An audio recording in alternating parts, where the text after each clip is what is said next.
எல்லாருக்கும் நமஸ்காரம். இன்றைக்கி உள்ள வீடியோ நாளைக்கு குரு பூர்ணிமா. இப்போ குருவுடைய மகிமை, குருநாதரை ஏன் குருநாதர் வேணும் அப்படிங்கிறத பற்றி நம்ம இன்றைக்கி பேச போகிறோம்.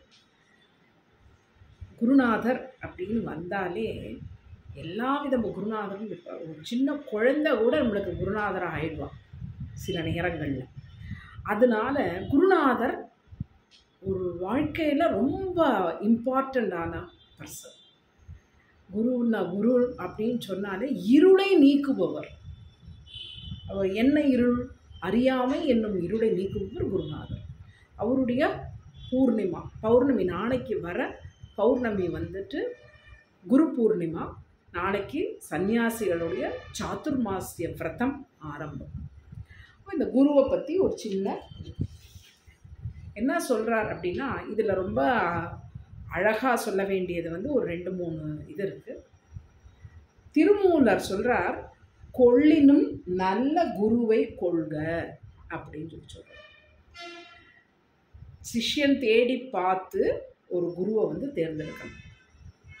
அப்படி தேர்ந்தெடுக்கப்பட்ட குரு அதுக்கப்புறம் அவரை எப்படி வச்சுக்கணும் அப்படிங்கிறத பற்றி சொல்கிறார்.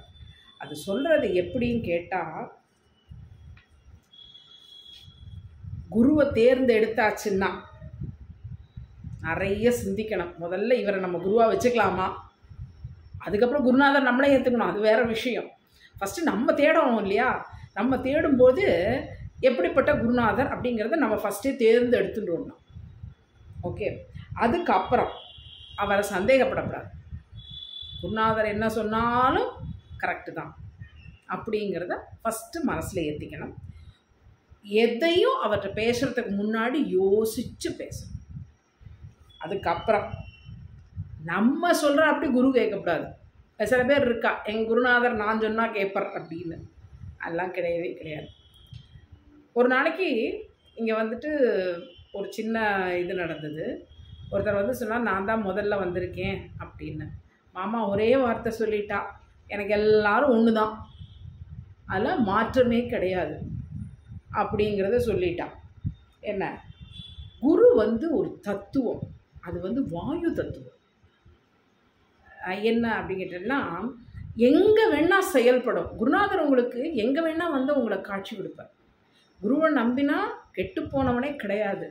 ஒன்று கெட்டு போயிருக்க அப்படின்னா உன்னுடைய குரு பக்தியில் தான் பிரச்சனையே தவிர வேறு எதுவும் கிடையாது. அதனால குரு தத்துவம் ஒரு வாயு தத்துவம் தான். எங்கும் அங்கும் இங்கும் எனாதபடி நிற்கின்றவர் குரு. எங்கே வேணால் வருவார் அவர். அதுக்கப்புறம் அவர்னால தான் நம்ம மோட்சம் அடைய முடியும். அது ரொம்ப முக்கியமாக நம்ம தெரிஞ்சுக்கணும். அதுபோல் குருவை விமர்சிக்கவே கூடாது. என்ன ஆனாலும் குரு சொன்னது தான் கரெக்ட். என்கிட்டயே நிறைய பேர் கேட்பான், எங்களுக்கு இத்தனை ஜபம் பண்ணலாமா, அத்தனை ஜபம் பண்ணலாமா. நான் நிறைய இடங்களுக்கு போகிறேன் இல்லையா, அப்போ கேட்கும்போது நான் ஒரே வார்த்தை சொல்லிடுவேன், உங்கள் குருநாதர் உங்களுக்கு என்ன சொல்லியிருக்காரோ அதை பண்ணுங்க. ஏன்னா எனக்கு மாமா அப்படி தான் சொல்லி கொடுத்துருக்கா. எனக்கு குரு மாமா என்ன சொல்லி கொடுக்குறோ அதை நான் உனக்கு சொல்லி கொடுத்துருக்கேன். ஒரு மந்திரத்தை சொல்லி கொடுக்கும் பொழுதும் குருமாமா அவருக்கு எப்படி சொல்லி கொடுத்துருக்காரோ அப்படி தான் அவர் எனக்கு சொல்லி கொடுத்துருக்கார். எனக்கு மாத்திரமல்ல எல்லா மாமாவுக்கு பாகுபாடுங்கிறது கிடையவே கிடையாது. யாரானாலும் ஒன்று தான். அப்படி இருக்கும்போது எனக்கு என்ன சொல்லி கொடுத்தா அதே தான் அவளுக்கும் சொல்லி கொடுத்துருக்கான். சில பேருக்கு இன்ட்ரெஸ்ட் ஜாஸ்தி. நிறைய விஷயங்களை கற்றுண்டு போனான். நிறைய விஷயங்களை கற்றுண்டவா நிறைய பேர் இருக்கா. ஃபோனில் மட்டுமே கேட்டு அவர் நேர்லேயே பார்க்காம இருந்தவா நிறைய பேர் இருக்கா. அதுக்கப்புறம் குரு ஒருத்தர் இப்போ மாமா மோட்சம் அடைஞ்சுட்டார், உடனே நான் குருவை மாற்றிக்கலாமா? அப்போ நீங்கள் அத்தியானத்தில் இருக்கேன்னு அர்த்தம். இன்னும் தெளிவு வரல. அந்த அளவுக்கு நீங்கள் குருநாதர் கூட இருக்கலை. ஏன்னா குரு ஒரு தத்துவம், அவர் மனிதர் அல்ல, அவர் ஒரு தத்துவம். அப்படி இருக்கும்பொழுது நம்ம அதை ரொம்ப கிளியராக புரிஞ்சுக்கணும். அவர் நம்மளுடைய எல்லா துன்பங்களையும் தீர்த்து கொடுப்பார் குரு. அதனால தான் என்ன அகங்காரத்தோட சிஷ்யன் நெருங்கினாலும் என்னெல்லாம் கேட்கலான்னு நினச்சிட்டு உள்ளே வருவான். ரொம்ப அதாவது அகங்காரத்தோடு கேட்குறது, தன்மையோடு கேட்கணும். குருகிட்ட போய் கேட்கும்போது ஒரு விஷயத்த ரொம்ப தன்மையோடு கேட்கணும். அப்படி கேட்டால்தான் அது ஒர்க் அவுட் ஆகும். இல்லைன்னா அவர் போனோடனே இவன் வந்து அந்த சப்ஜெக்டே பேச மாட்டான். ஏன்னா அவருக்கு தெரியும், ஏன்னா அவ்வளவு ஜபங்கள். ஒருத்தர் வந்து குருவாரதெல்லாம் ரொம்ப ஈஸி கிடையாது. அத்தனை ஜபம், அத்தனை வந்து தன்மை. என்ன தன்மை அப்படின்னா எல்லாரும் ஒன்று அப்படிங்கிற தன்மை. அதில் ஜாதி மதம், ஆண் பெண், குழந்தை, கல்யாணம் ஆனவா, விதவை, இல்லை ஒரு விவாகரத்தானவா, அதெல்லாம் கிடையவே கிடையாது. குருவை பொறுத்த வரைக்கும் சிஷ்யன், அவ்வளோதான். அப்படிப்பட்ட குரு. இந்த குரு இருந்தால்தான் நம்மளுக்கு வந்துட்டு எல்லாமே, எஸ்பெஷலி ஆன்மீகத்தில் குரு இல்லாமல் எதுவுமே கிடையாது. அவர் வந்து குறையே சொல்ல மாட்டார். நம்மளும் அவர்கிட்ட போய் இன்னொரு சிஷ்யனை பற்றி குறை சொல்லக்கூடாது. அது ரொம்ப தவறு. என்ன காரணம் கேட்டால், மனிதன் பிறக்கிறவன் அத்தனை பேரும் குறை நிறைகளோடு பிறந்தவன். அவன் அப்படியே ஏற்றுக்கணும். எனக்கு குறை இருக்கா என்ன, அப்படியே ஏற்றுக்கணும். அப்படி இருந்தால் தான் அவர் வந்து ஒரு நல்ல குருநாதர். அப்படி அவர் இருக்கும்போது நம்ம எப்படி இருக்கணும்? நம்ம அதை விட இருக்கணும். அப்போ தான் நம்மளுக்கு வந்து ஒரு நல்ல குருநாதர் கிடைப்பார். நீங்கள் வந்து நன்னா இருக்கணும் அப்படின்னு நினைக்கிற தாய் தந்தையருக்கு அப்புறம் இருக்கிறவர் குருநாதர் தான். அதாவது அவர் வந்து கமர்ஷியலாக இருக்க மாட்டார். இங்கே வந்திருக்கிற எல்லாருக்கும் தெரியும். நாங்கள் இப்போ நிறைய பேர் கேள்விப்படுறோம், அதுவும் தெரியும், என்னெல்லாம் நடக்கிறது எல்லாம் தெரியும். ஆனாலும் மாமா வந்து அதெல்லாம் பண்ணவே மாட்டார். நம்மளும் இதை பண்ணுறது இல்லை. நம்மளுக்கு வந்துட்டு நிறைய பிறவியில் புண்ணியம் பண்ணாதான் ஒரு நல்ல குருநாதர் கிடைப்பார். நம்ம சொல்லவே வேண்டாம். இந்த ஒன்று சில பேர்ட்டெல்லாம் வந்தோடனே கேட்பேன், ஜபம் சரியாகிறதில்லை போல இருக்கே அப்படின்பர். அது அந்த இடத்துலையே உட்காந்து செய்கிறதுனால, அதை மட்டுமே பண்ணுறதுனால. சரி, இப்போ இதை சொல்லும்பொழுது நம்ம ஸ்ரீவித்யாவை பற்றியும் கொஞ்சம் பேசுகிறோம். ஸ்ரீவித்யாவில் நவாவரண பூஜையில்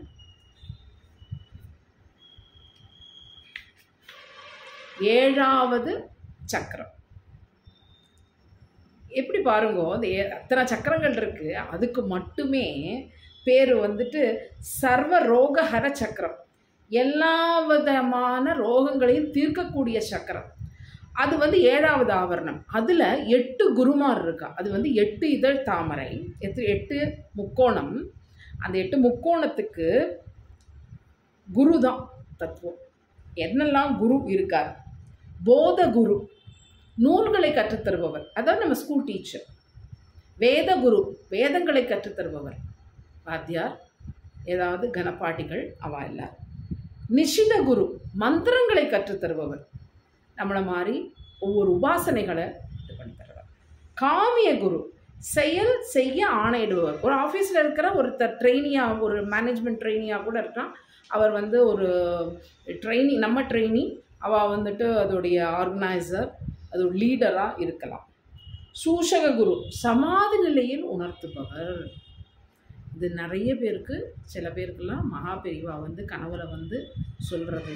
சமாதி நிலையில் இருந்தாலுமே தன்னுடைய சிஷ்யனை வழி நடத்துபவர்.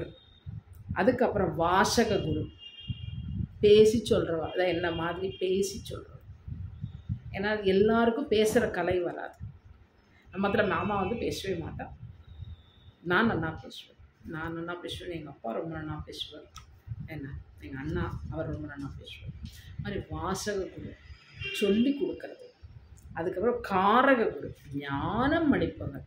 நம்ம என்ன சந்தேகம் கேட்டாலும் அதுக்கு வந்து அதை வந்து தீர்த்து கொடுப்பவர், அந்த ஞானத்தை கொடுக்குற ஞான குரு.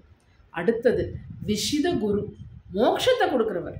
இதில் இந்த 8 விதமான குருகளையும் பார்த்தேன்னா உங்களுக்கு தெரியும், இவா யாருமே வந்து எதையும் எதிர்பார்த்து செய்கிறவாளாக இருக்க மாட்டான். எஸ்பெஷலி நம்மளுடைய ஞானத்தை கொடுக்குறவர், அதுக்கப்புறம் மோட்சத்தை கொடுக்குறவர்.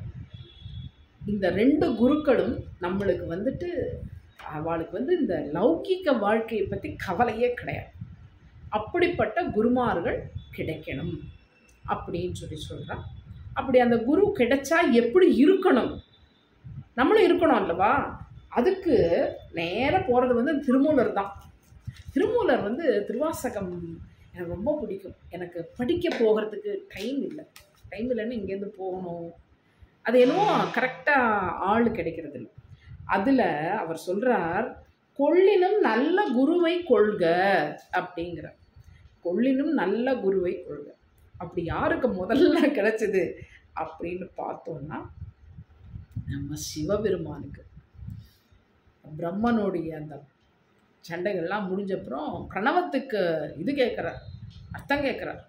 அர்த்தம் கேட்கும் பொழுது அவர் என்ன சொல்கிறார், இப்போ நான் குரு, நீங்கள் சிஷ்யன் எப்படி இருக்கணும், கைப்பற்றி இப்படி இருந்து கேட்குறார், கீழே உட்காந்துட்டு கேட்குறார்.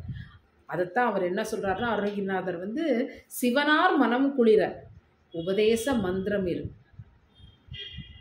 சரியா? அந்த பாட்டில் அவ்வளோ இருக்குது சப்ஜெக்ட், ரொம்ப அருமையான பாடல்.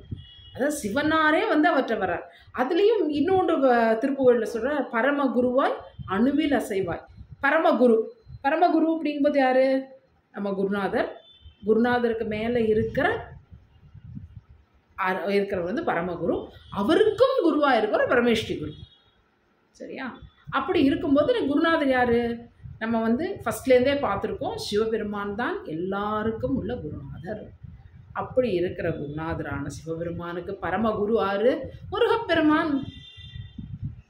அப்படி இருக்கிற முருகப்பெருமான். இது வந்துட்டு அருணகிரிநாதர் சொல்கிறத திருமூலர் வந்து எடுத்துக்கிறார். கொள்ளினும் நல்ல குருவை கொள்க அப்படிங்கிறதுக்கு எடுத்துக்கிறார்.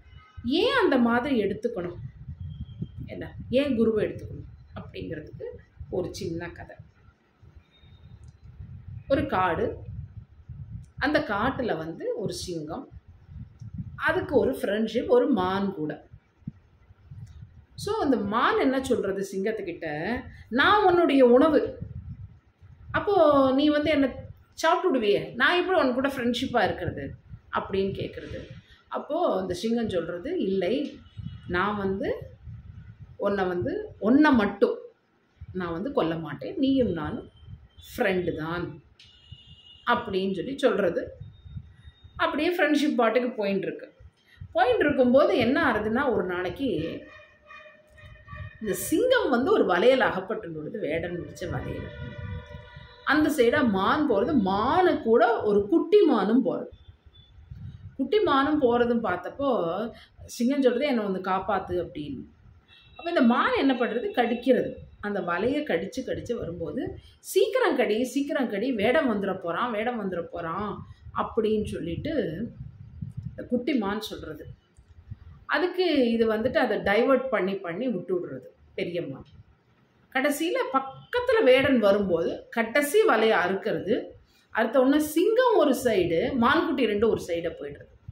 இப்போ மான்குட்டி கேட்குறது, நீ வந்து எனக்கு ட்ரைனிங் பண்ணுறேன்னு சொல்லிட்டு என்னை கூட்டின்னு வந்துட்டு அந்த சிங்கத்தை எப்போவோ காப்பாற்றிருக்கலாம், அதை விட்டு வேடம் வர வரைக்கும் வெயிட் பண்ணிட்டு இருக்கியே, நீ உன்னையெல்லாம் நம்பி நான் வந்து படித்தா என்ன ஆகுது அப்படி சந்தேகம் குருவை பற்றி ட்ரைனிங் பண்ணுறதுக்கு வந்து. அப்போ சொல்கிறது மான், அது வந்து என்னை தான் திங்க மாட்டேன்னு சொல்லியிருக்கு, ஒன்றை சொல்லலை. அது நன்னா வலையில் சிக்கி பசியோடு இருக்குது. அப்போது நான் ஃபஸ்ட்டே அதை காப்பாற்றிருந்தேன்னா முதல்ல அது ஒன்றைத்தான் சாப்பிட்ருக்கும். வேடன் பக்கத்தில் வரும்போது என்ன, அதுக்கு உயிர் பயம். அதனால அது வந்துட்டு அந்த நேரத்தில் அவுத்து விட்டதுனால அது ஒரு பக்கம் போயிடுத்து, நம்ம ஒரு பக்கம் வந்துட்டோம். ஒன்றை காப்பாற்றணுங்கிறது தான் என்னுடைய இதாக இருந்தது. அந்த மாதிரி தான் குருநாதர் அவர் வந்து உங்களுக்கு ஒரு உபதேசம் கொடுக்குறார் அப்படின்னு சொன்னால், நீங்கள் முக்தி அடையணும், நீங்கள் மோட்சம் அடையணும், நீங்கள் வந்து அந்த இதை வந்து எப்படி சொல்கிறது, இங்கே சொல்லும்போது மாமா சொல்லுவார், சிஷ்யன் வந்து மோட்சம் அடைஞ்சால் தான் குருவுக்கு மோட்சம் அப்படின்னு. அதனால் ஜபம் கொடுக்கும்போது பார்த்து யோசித்து தான் கொடுப்பான் மாமா. என்ன காரணம் கேட்டால், இவன் ஜபம் பண்ணலைன்னு வச்சுக்கோங்களேன், அந்த பாபம் அவருக்கு வந்துடும். அதனால் அவர் நிறைய ஜபம் பண்ணுவார். நிறைய ஜபம் பண்ணுவார். அதாவது ஒரு நாளைக்கு சொல்ல முடியாது, அத்தனை நேரம் ஜபம் பண்ணுவார். அதனால தான் அவருக்கு அனாயாசன மரணம், கஷ்டமே படலை. ஓகே, அவர் வந்து ஃபார் த லாஸ்ட் 7 years வந்து அவர் ஆம்புடேஷன் எங்கேயுமே போகல. பட் அவருக்கு அதை பற்றி ஒரு கவலையும் கிடையாது. அம்பாள் எனக்கு வந்து என்னை கொடுத்துருக்கா, என்னை வந்து ஒரே இடத்துல உட்காந்து என்னை ஜெபிடான்னு சொல்லியிருக்கா. அவளுக்கு தெரியும் எனக்கு என்ன கொடுக்கணும்.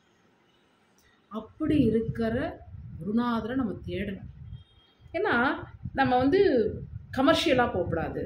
சரி, இந்த குருநாதர் இதில் பண்ணும்போது அடுத்தது திருமூலர் தான். மறுபடியும் குருவோட மகிமையை பற்றி சொல்கிறதுக்கு திருமூலர் அதில் எப்படி சொல்கிறாருன்னா, தெளிவு குருவின் திருமேனி காணல் அப்படின்னு சொல்கிறார். ஒருத்தர் தெளிவு எப்போ வருமாமா? அந்த குருநாதரை பார்த்த உடனே வருமா.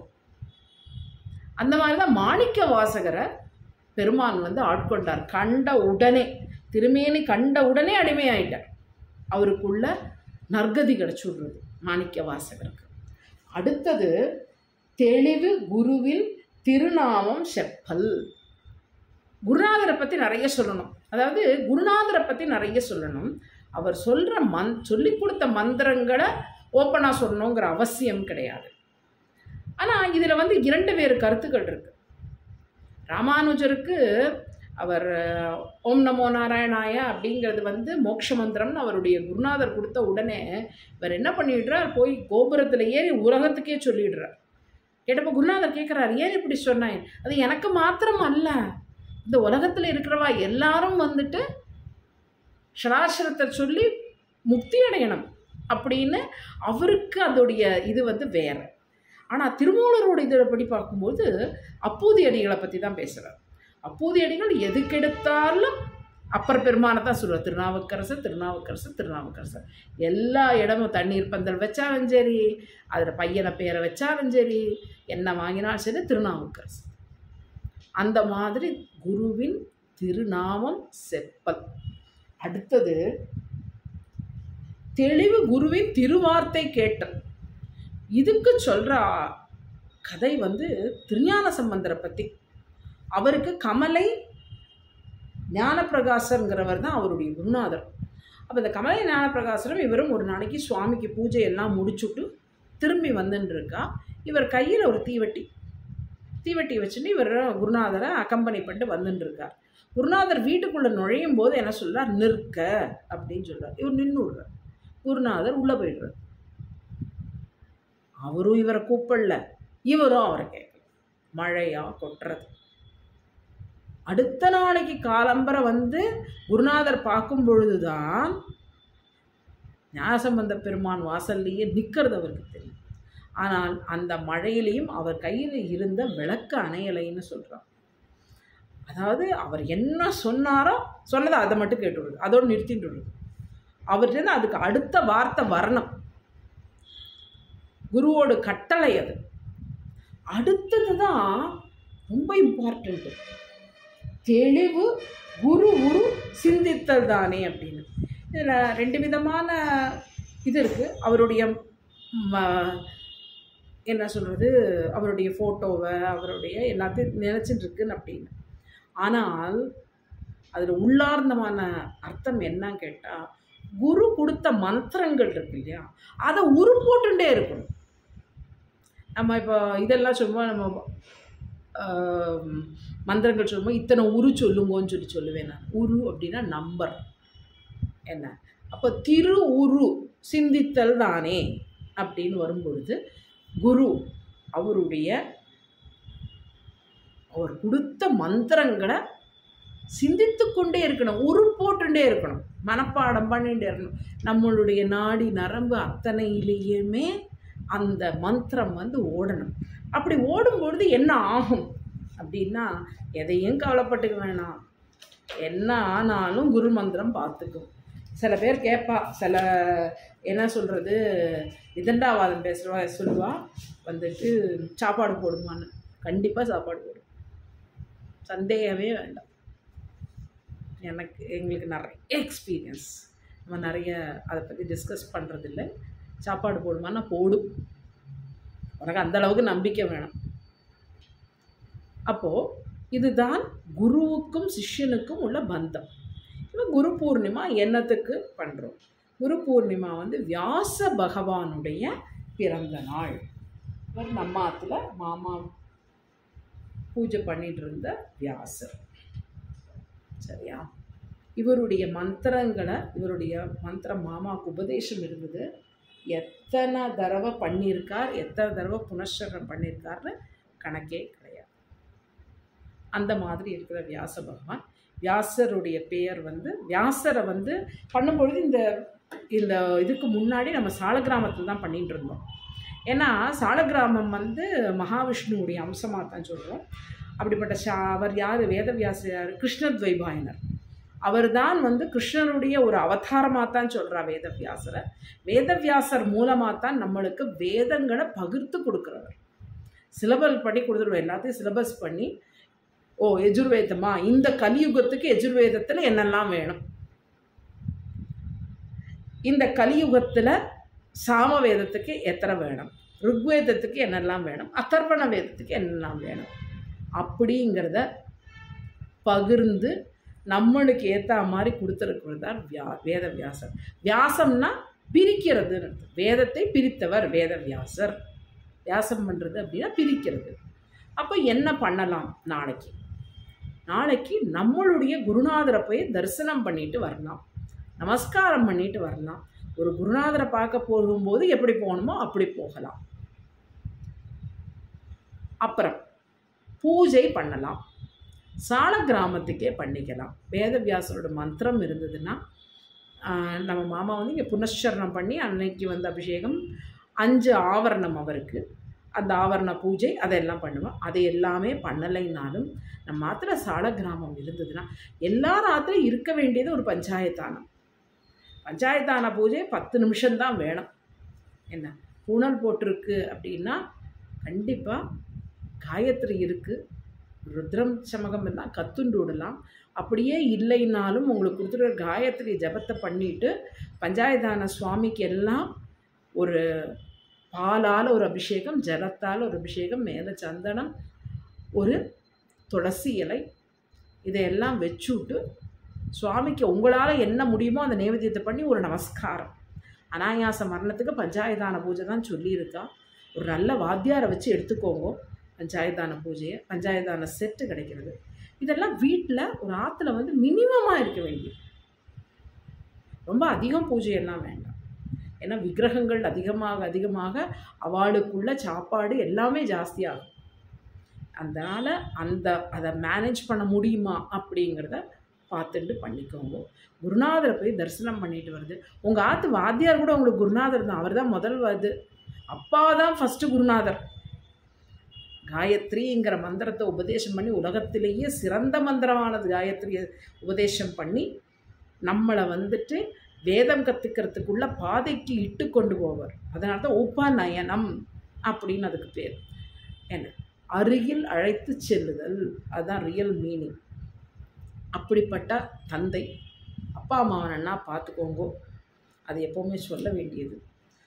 அந்த மாதிரி இருக்கிற அப்பா, ஸ்கூல் டீச்சர், சந்தியாவந்தனம் இதெல்லாம் சொல்லிக் கொடுத்த இவர் புரோகிதர், வாத்தியார், ஆத்துவாத்தியார் யாரோ அவரை போய் நமஸ்காரம் பண்ணிட்டு வரலாம்.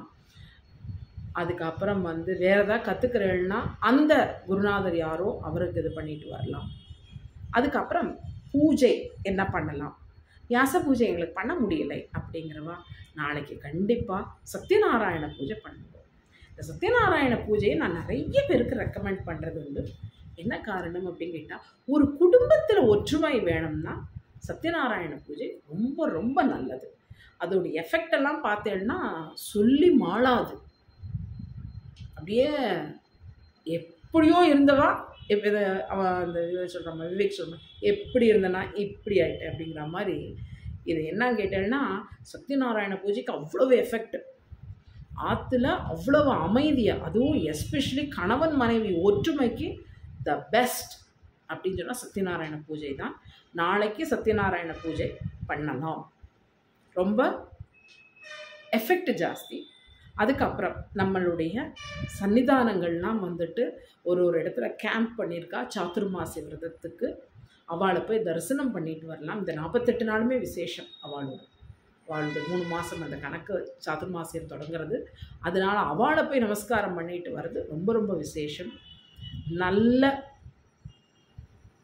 ஆன்மீக குருக்களை போய் நாளைக்கு நமஸ்காரம் பண்ணிட்டு வர்றது ரொம்ப ரொம்ப விசேஷம். முருகன் கோவிலுக்கு போகிறது ரொம்ப விசேஷம். அவர் தான் பரம குரு. அதனால அவரை போய் தரிசனம் பண்ணிட்டு வர்றது ரொம்ப நல்ல இது. குரு பூஜை பண்ணலாம், குரு பாத பூஜை பண்ணிக்கலாம். இது எல்லாம் மாத்திரம் பண்ணினா போதும்.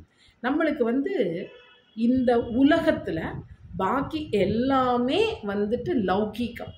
லௌகீகம்னா நம்மளுடைய நார்மல் லைஃப்ஸ், அதைத்தான் லௌகீகம் சொல்கிறோம். ஆனால் நம்மளுடைய ஆன்மீகமும் நம்மளுக்கு தேவை. ஏன்னா நம்ம ஆன்மாவுக்கு தேவை. நம்மளுக்கு தேவைன்னா நம்ம ஆன்மாவுக்கு தேவை. இது என்ன, வெறும் காற்றடைத்த பை. காற்று போச்சுன்னா ஆச்சு என்ன, சத்து போயாச்சுன்னா செத்து போயிடுவோம். காற்றடைத்த பை, இந்த காற்றடைத்த பையில் இருக்கிற ஆன்மாவை மோட்சத்துக்கு கொண்டு போனோமே, அதுக்கு ஒரு குருநாதர் வேணும். அதுக்கு அட்லீஸ்ட் நம்ம வந்துட்டு ஒரு மந்திரம் இல்லைங்க 2 மந்திரமான கற்றுண்டு அதை நம்மளுடைய வாழ்க்கையில் பின்பற்றுறது வந்து ரொம்ப ரொம்ப அவசியம். இந்த மந்திரங்கள் எடுத்துக்கும் பொழுது கண்டிப்பாக ஒரு குருநாதர் வேணும். குருநாதர் தான் கரெக்டாக சொல்லுவார். இப்போது ஒருத்தர் வந்து நம்மக்கிட்ட கேட்குறார், எனக்கு வந்து இந்த ஜெபம் பண்ணோன்னே இந்த ப்ராப்ளம் வருது அப்படின்னு சொல்கிறார். சொன்ன உடனே சொல்லுவோம், இதை பண்ணியிருப்பேள், இந்த இடத்துல உட்காந்து பண்ணியிருப்பேள், அதனால் உங்களுக்கு இந்த இது வரும் அப்படின்னு சொல்லியிருப்போம். யூஸ்வலாக அவளுக்கு தெரிஞ்சிருக்காது. இப்போ ஒருத்தர் வந்து என்கிட்ட கேட்டார், வந்துட்டு மாமாவோட சிஷ்யன் தான் கேட்டார், இந்த மாதிரி எனக்கு வந்து இந்த ஜபங்கள் பண்ணணும், என்னென்ன கிழமையில் என்னென்ன திதிகளில் பண்ணலாமா அப்படின்னு கேட்டார். அவர் நான் சொல்ல டிக் பண்ணிட்டே வந்தார்.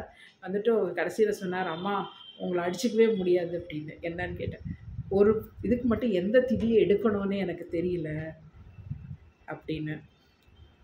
அதனால தான்மா அப்பா இருக்கணும், அப்பாவை நாங்கள் ரொம்ப மிஸ் பண்ணுறோம், ஆனால் நீங்கள் வந்து அதை ஃபில் பண்ணி கொடுத்து விட்றேள் அப்படின்னு சொல்கிறார். அது மாமா சொல்கிறதுனால தான் அது முடிகிறது, இல்லைன்னா ஒன்றும் முடிகிறது இல்லை. உங்களுடைய குருநாதரை போய் பார்த்து